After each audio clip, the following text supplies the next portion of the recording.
Hi అండి, welcome to me ఇంటి వంట బై లక్ష్మి. మీ ఇంటి వంటలో ఈ రోజు పల్లీల చిక్కీని కరకరలాడేటట్టుగా చాలా టేస్టీగా ఈజీగా ఎలా ప్రిపేర్ చేసుకోవాలో చేసి చూపిస్తున్నాను. వీడియోలో చెప్పే టిప్స్ అన్ని మీరు ఫాలో అయ్యారంటే అసలు పాడయ్యే ఛాన్సే ఉండదు. ఇక మనం లేట్ చేయకుండా వీడియోలోకి వెళ్ళిపోదాము. ఈ పల్లీల చిక్కీని ప్రిపేర్ చేసుకోవడానికి ముందుగా స్టవ్ మీద ఒక కడాయి పెట్టేసుకుని 2 కప్పుల పల్లీలు వేసుకున్నాను. స్టవ్ ని లో ఫ్లేమ్ లో పెట్టేసుకొని పల్లీల్ని దోరగా వేయించుకోవాలి. ఎక్కడే గానీ మాడనివ్వకూడదు. అలాగే హై ఫ్లేమ్ లో కూడా పెట్టి వేయించకూడదు.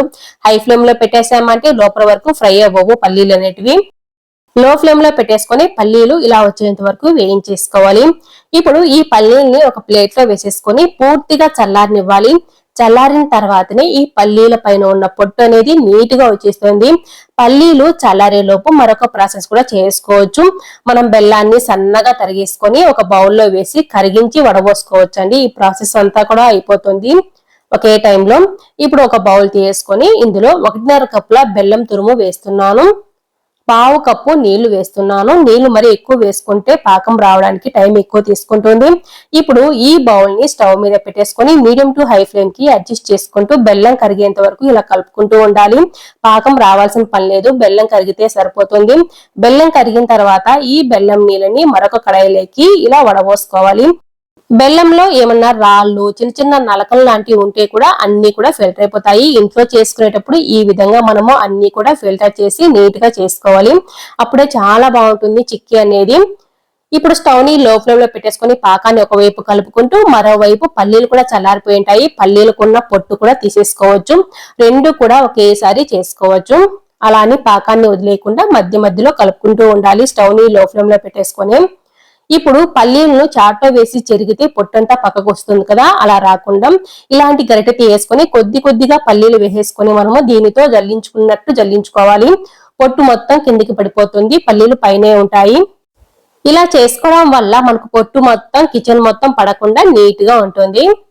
పొట్టు మొత్తం ఒకే చోట కిందికి వచ్చేస్తుంది. మనము ఇలా చేసుకున్న పల్లీని పక్కన వేసుకోవాలి. మిగతా అన్ని పల్లీలను కూడా ఇదే విధంగా మనము ఇలా గరిటతో జల్లిస్తే సరిపోతుంది. ఎక్కడన్నా చిన్న చిన్న పల్లీలు ఉంటే అవి కూడా పక్కకు వచ్చేస్తాయి. అవి నీట్ గా తీసేస్తే సరిపోతుంది, ఎక్కువ ఏమీ కింద పడిపోవు.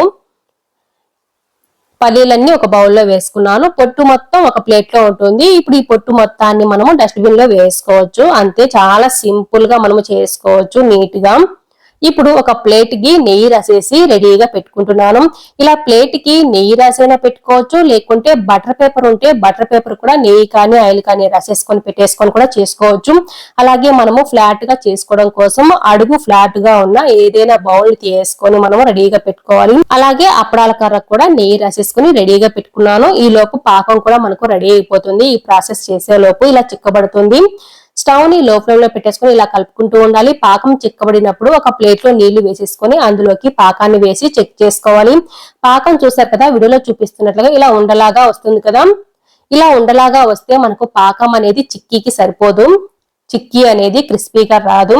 మనకు ఇలా మెత్తటి బాల్ లాగా వచ్చింది కదా, చిక్కీలకైతే ఇలాంటి పాకం సరిపోదు. ఇంకొద్దిసేపు మనము కలుపుకుంటూ ఉన్నామంటే పాకం అనేది వచ్చేస్తుంది. ఇలాగే మనము స్టవ్ ని లో ఫ్లేమ్ లో పెట్టేసుకొని మనము పాకాన్ని చెక్ చేసుకుంటూ ఉండాలి మధ్య మధ్యలో.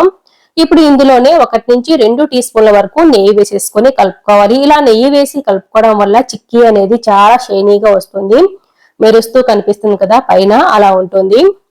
మీకు నెయ్యి ఇష్టం లేకుంటే స్కిప్ చేయొచ్చు, ఆయిల్ అనే వేసుకోవచ్చు కొద్దిగా. మళ్ళీ పాకాన్ని చెక్ చేస్తున్నాను. ప్లేట్ లో నీళ్లు వేసుకున్నాను, ఆ నీళ్ళలో వేసి చెక్ చేసుకోవాలి పాకాన్ని. పాకం వేడిగా ఉంటుంది కదా, నీళ్ళలో వేసినప్పుడు పూర్తిగా చల్లారిపోతుంది. అలాగే మనకు పాకం ఎలా వచ్చింది అనేసి కూడా మనకి ఇక్కడే తెలిసిపోతుంది. చూసారు కదా, పాకం ఇలా తీసిన తర్వాత ఇలా ఉండలాగా వస్తుంది. నీళ్ళలో ఇలా బాగా తడిపామంటే పూర్తిగా చల్లారిపోతుంది. తర్వాతనే మనము విరిస్తే విరిగిపోవాలి, సాగకూడదు. ఒకవేళ సాగింది అనుకోండి, సాగుతూ పంటికి అంటుకుంటూ వస్తుంది పాకం మనకు మెత్తగా ఉంటే. ఇక్కడ చూసారు కదా, ప్లేట్ మీద కొట్టినప్పుడు టంగ్ టంగ్ అని సౌండ్ రావాలి. అలాగే ఇలా విరిస్తే విరిగిపోవాలి, ఇక్కడే కానీ సాగకూడదు. అప్పుడే చిక్కీ అనేది క్రిస్పీగా చాలా బాగా వచ్చేస్తుంది కరకరలాడుతూ. చూసారు కదా, ఇక్కడ సాగకుండా విరిగిపోతుంది ఇలా అన్నామంటే. ఇప్పుడు పాకం అనేది మనకు వచ్చేసినట్టే. ఇలా వచ్చిన తర్వాత పాకాన్ని ఒకసారి బాగా కలిపేసుకొని ముందుగా మనము పొట్టు తీసి పెట్టుకున్నాం కదా పల్లీలు, ఆ పల్లీలను ఇందులో వేసేసుకొని ఈ పల్లీలకి పాకం బాగా పట్టేటట్టుగా కలిపేసుకోవాలి. ఇక్కడ మనము స్టవ్ ని లో ఫ్లేమ్ లో పెట్టే చేసుకోవాలి. ఇక్కడే కానీ స్టవ్ అనేది ఆఫ్ చేయకూడదు. స్టవ్ ఆఫ్ చేసామంటే మనకు పాకం అనేది గట్టి పడుతూ ఉంటుంది. కాబట్టి లో ఫ్లేమ్ లో పెట్టేసుకొని ఈ పల్లీలకు పాకం బాగా పట్టుకునేటట్టుగా లో ఫ్లేమ్ లో పెట్టేసుకొని కలుపుకోవాలి. ఇలా మొత్తం పాకంలో పల్లీలు కలిసిన తర్వాత మనం ముందుగా నెయ్యి రాసి పెట్టుకున్నాం కదా, ప్లేట్ లోనే వేసుకోవచ్చు. లేకుంటే బటర్ పేపర్ కు నెయ్యి కానీ ఆయిల్ కానీ రాసేసుకొని అందులో అయినా వేసుకోవచ్చు. మీకు రెండు ప్రాసెస్ లో కూడా ఈ వీడియోలో చూపించేస్తాను. చూసారు కదా, ఇలా మనకు కలుపుతూ ఉన్నప్పుడు తీగల తీగలుగా కనిపిస్తుంది కదా. ఇలా తీగల తీగలుగా కనిపించింది అంటే మనకు చిక్కీకి కరెక్ట్ గా పాకం పట్టుకున్నాము అని అర్థము. ఇలా 2 నిమిషాలు బాగా కలిపేసుకున్న తర్వాత నెయ్యి రాసి పెట్టుకున్న ప్లేట్లేక్ కానీ లేకుంటే నెయ్యి రాసి పెట్టుకున్న బటర్ పేపర్ పైన కానీ వేసుకొని చేసుకోవాలి. ఈ వీడియోలో మీకు రెండు ప్రాసెస్ లో చూపిస్తాను. చివరన మీకు ఏ ప్రాసెస్ ఈజీ అనిపిస్తుంది అనేది కూడా మీకు చెప్తాను. చివరి వరకు వీడియోని స్కిప్ చేయకుండా చూడండి. ఇప్పుడు మనకు అడుగు ఫ్లాట్ గా ఉన్న ఒక బౌల్ తో ఇలా ఫాస్ట్ గా స్ప్రెడ్ చేసుకోవాలి పల్చగా. పల్లీలు మనము బాగా నలిపేటప్పుడు మాత్రం ఒక్కొక్క పల్లి రెండుగా వచ్చేటట్టుగా చూసుకోవాలి. అప్పుడే చిక్కీ అనేది పల్చగా వస్తుంది. ఇలా పల్చగా స్ప్రెడ్ చేస్తే సరిపోతుంది. లేకుంటే మనము అప్పడాల కర్రకు నెయ్యి రాసి పెట్టుకున్నాం కదా, అప్పడాల కర్రతో అయినా పల్చగా స్ప్రెడ్ చేసుకోవచ్చు. దేనితో చేసుకున్నా సరే మనకు ఈజీగానే అనిపిస్తుంది. ఎక్కడే కానీ అంటుకోకుండా రావడం కోసమే మనము నెయ్యి రాసి పెట్టుకో ఉండాలి అప్పడాల కర్రకి, ఇంకా బౌల్కి అడుగును కూడా. అలాగే బటర్ పేపర్ కూడా చూసారు కదా, ఇలా నెయ్యి రాసేసుకున్నాను.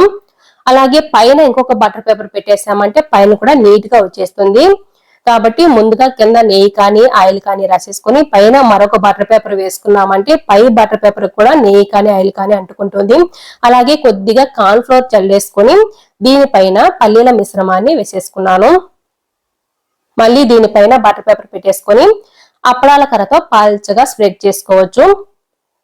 ఏ ప్రాసెస్ లో చేసినా సరే ఈజీగా వచ్చేస్తుంది. కానీ మనం కట్ చేసి తీసేటప్పుడు మాత్రం పళ్ళెంలో కంటే కూడా ఇలా బటర్ పేపర్ వేసుకున్నవి చాలా ఈజీగా వచ్చేస్తాయండి. ఫస్ట్ టైం చేస్తున్నా సరే అసలు పాడయ్యే ఛాన్సే ఉండదు. ఒకవేళ ప్లేట్ లో పెట్టేసి అవి సరిగ్గా రాకపోతే ప్లేట్ ని స్టవ్ మీద లో ఫ్లేమ్ లో పెట్టేసుకొని కొద్దిసేపు వేడి చేసి తీసేసామంటే వచ్చేస్తాయి. రాలేదనేసి అస్సలు టెన్షన్ పడాల్సిన పని లేదండి. ప్లేట్ లో అయినా సరే చాలా ఈజీగా వచ్చేస్తాయి. రాలేదన్నప్పుడు మాత్రమే మనం స్టవ్ మీద పెట్టేసుకొని కొద్దిసేపు వెయిట్ చేసుకోవాలి. చూసారు కదా, ఇవి మెత్తగా ఉన్నప్పుడు మాత్రమే లైన్స్ వేసుకోవాలి. ఒక 2 నిమిషాలు పక్కన పెట్టేసుకొని ఇలా లైన్స్ వేసుకోవాలండి. పూర్తిగా చల్లారిన తర్వాత గట్టిగా అయిపోతాయి, కట్ చేయడానికి కష్టంగా ఉంటుంది. ఇలా మొత్తం లైన్స్ వేసుకున్న తర్వాతనే మనము పూర్తిగా చల్లారనివ్వాలి. చల్లారిన తర్వాతనే మనము ఈ చిక్కీల్ని పక్కకు తీసుకోవాలి. బటర్ పేపర్ మీద వేసినవి చాలా ఈజీగా వచ్చేసాయి కదా, అదే ప్లేట్ మీద వేసినవి ఎలా వస్తాయి కూడా మీకు చూపించేస్తాను. ఒకవేళ రాలేదు అన్నప్పుడు లైట్ గా వేట్ చేస్తే సరిపోతుంది. ఈ ప్లేట్ ని స్టీల్ పళ్ళెమే కాబట్టి వేట్ చేసుకోవచ్చు.